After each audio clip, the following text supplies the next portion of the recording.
So GERD is becoming an increasingly prevalent medical issue, and it actually now is the #1 reason why patients will seek out care from a gastroenterologist in the outpatient setting.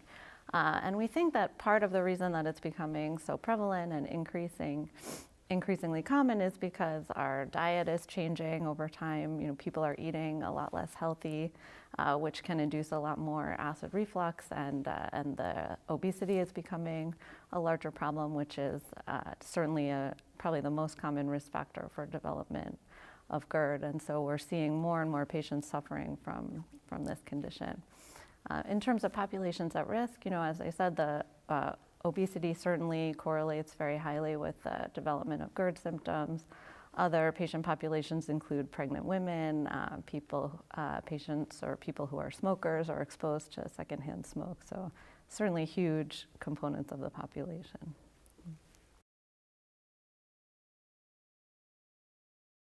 Yeah, so there's the mainstay really for treatment of GERD. The first thing that any gastroenterologist is going to recommend are lifestyle changes, avoiding those types of foods that are notoriously acid-producing foods, I call them.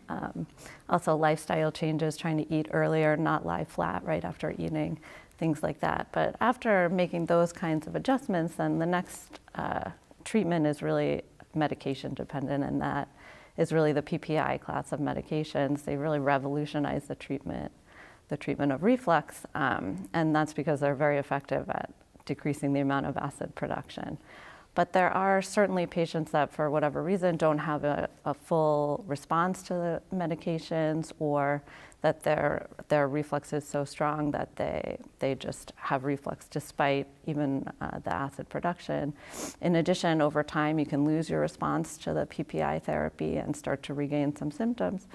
And there are certain anatomical abnormalities that make PPIs less effective. For instance, if the stomach slides up into the chest, which is called a hiatal hernia, that can make the PPIs less efficacious. And so certainly there's a subset of patients that will need something more than just medication therapy. And in the past, the only option for those patients was a surgical procedure, which takes the stomach and actually wraps it around the bottom of the esophagus to narrow that connection between the stomach and the esophagus, making it harder for acid reflux from the stomach to go up into the esophagus. Now we have actually the option to offer this endoscopically as well, using a procedure called the transoral incisionless fundoplication.